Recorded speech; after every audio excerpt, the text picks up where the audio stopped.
Assalamualaikum warahmatullahi wabarakatuh. Perkenalkan saya Arif Satria Sulatarigan, NPM 220826076. Di sini saya akan mempresentasikan mind map saya tentang pneumonia untuk memenuhi tadi dari tugas blok respirasi. Yang pertama, kita melihat dulu definisinya. Untuk pneumonia, definisinya itu merupakan penyakit infeksi yang menyerang paru sehingga menyebabkan kantung udara di dalam paru atau alveolus yang dapat berisi cairan atau nanah yang kemudian meradang dan juga membengkak. Nah, nanti ini akan menunjukkan gejala-gejala klinisnya, yaitu trias pneumonia yang akan kita lihat nanti. Untuk klasifikasinya yaitu ada Community Acquired Pneumonia atau CAP yang mana ini pasien datang setelah terkena dari penyakit pneumonia atau terinfeksi dia dari masyarakat.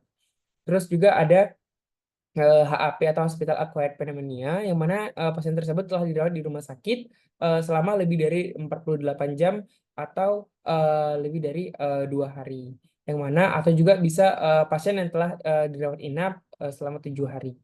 Selanjutnya ada Ventilatory Acquired Pneumonia atau VAP yang mana pasien telah terpasang ventilator biasanya ini pada pasien yang ICU lebih dari 48 jam atau 2 hari.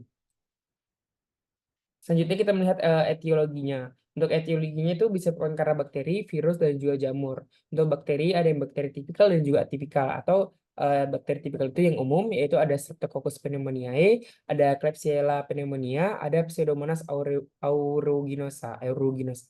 Oke, ada yang atipikal atau yang tidak umum, yaitu ada Mycoplasma pneumonia, ada Legionella pneumopilia, ada Chlamydia trachomatis.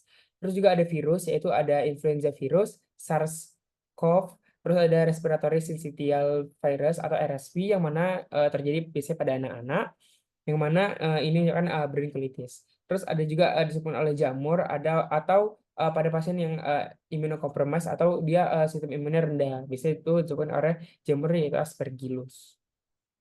Selanjutnya yang seperti saya bilang tadi, kita lihat manifestasi klinisnya atau gejala-gejalanya. Yang pertama itu ada demam, batuk, dan juga sesak. Nah, itu merupakan trias pneumonia. Biasanya demamnya tinggi lebih dari 37 derajat. Terus juga demamnya diikuti dengan berkeringat dan juga menggigil. Terus juga ada batuk. Nah, batuk ini biasanya ada yang berdahak atau tidak berdahak. Biasanya dahak itu purulen atau tidak. Dan juga batuk ini produktif dan non produktif. Selanjutnya disertai juga dengan sesak yang mana dapat mengganggu aktivitas sehari-hari. Selanjutnya juga ada pemeriksaan fisik yang mana kita lihat ada inspeksi. eh, Biasanya pergerakan dinding dadanya cepat dan juga dangkal. Pada kita lihat gitu, cepat dia tapi dangkal gitu. Terus pada saat kita palpasi atau stem cramp itu seperti ini, eh, biasanya stem fragmentus ini meningkat pada sisi atau daerah toraks yang sakit gitu. Terus kita lakukan perkusi. Nah, pada saat perkusi, nah kita mendengar akan suara redup pada bagian lobus yang terdapat konsolidasi atau terdapat penumpukan cairan. Seharusnya kan toraks itu kan bunyinya sonor karena berisi udara. Tapi ini terisi cairan, makanya suaranya jadi redup. Terus juga kita lakukan auskultasi menggunakan stetoskop pada daerah yang sakit, kita mendengar akan suara rongki bahasa kasar. Selanjutnya untuk pemeriksaan penunjang. Nah, untuk pemeriksaan penunjang ini yang pertama ada darah rutin. Nah, darah rutin itu biasanya pasien mengalami leukositosis atau lebih dari 12.000. Untuk RBC-nya atau red blood cell-nya normal, untuk HB-nya biasanya menurun di bawah 11 mg per dl. Untuk hematokritnya menurun juga di bawah 33%. Terus untuk pH-nya biasanya juga basah di atas dari 7,45.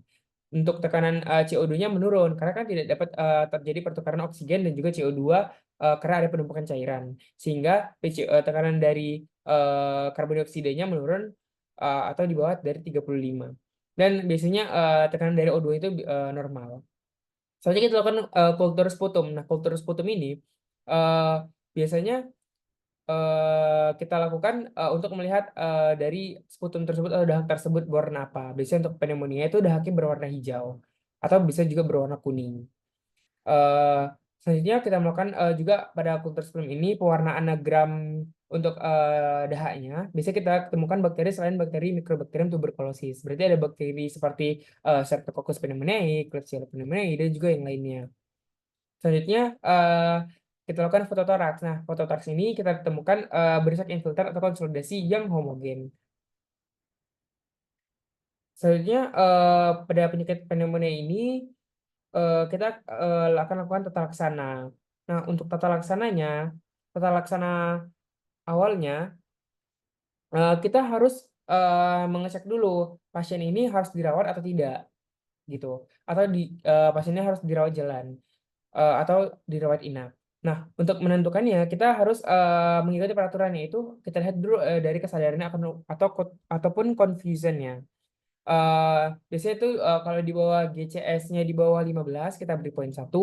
Terus juga kalau urea terdapat urea dia lebih dari 7 mmol atau lebih dari 20 mg per dl kita beri poin 1. Terus ketika respiratory rate atau pernapasannya lebih dari 30 kali per menit kita beri poin 1.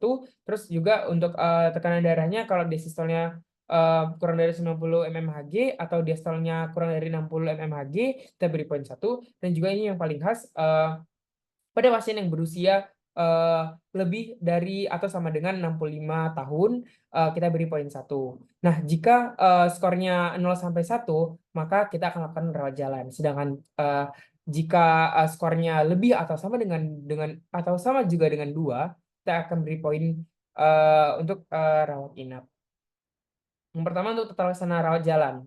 Nah, untuk tata laksana rawat jalan ini dibagi lagi menjadi 2. Ada yang dengan penyakit komorbid atau riwayat konsumsi antibiotik dalam 3 bulan terakhir, atau tanpa penyakit komorbid atau riwayat konsumsi antibiotik 3 bulan terakhir. Nah, penyakit komorbidnya ada apa aja? Ada diabetes, ada hipertensi, ataupun HIV, ataupun penyakit-penyakit bawaan lainnya.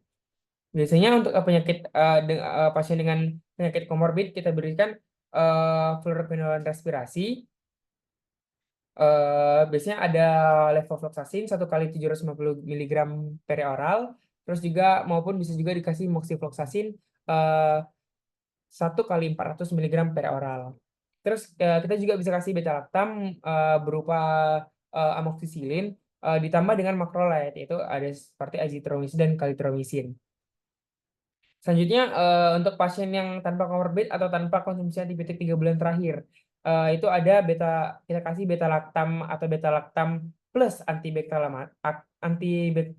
beta lactamase, yang mana anti beta lactamase ini merupakan amoxicillin clavulanate salah satunya. Dan juga kita bisa juga memberi macrolide, yaitu azithromycin 1 kali 500 mg di hari pertama dan dilanjutkan 1 kali 250 mg di hari kedua sampai hari keempat peroral. Selanjutnya bisa juga kita kasih clarithromycin 2 kali 500 mg selama 5 hari. Selanjutnya juga kita bisa kasih doxycycline 2 kali 100 mg peroral. Sedangkan untuk pasien yang kita laksana rawat inap, kita akan kasih beta lactam intravena plus macrolide intravena. Dan juga kita bisa kasih fluoroquinolone respirasi, yaitu levofloxacin intravena maupun moxifloxacin intravena. Selanjutnya untuk komplikasi dari pneumonia ini ada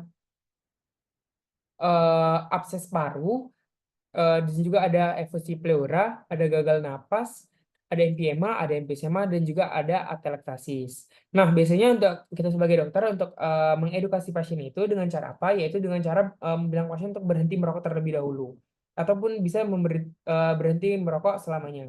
Selanjutnya kita nyuruh pasien untuk berhenti mengkonsumsi alkohol jika dia mengkonsumsi alkohol. Terus juga kita kita suruh pasien itu vaksinasi pneumokokus atau bakteri penyebab pneumonia.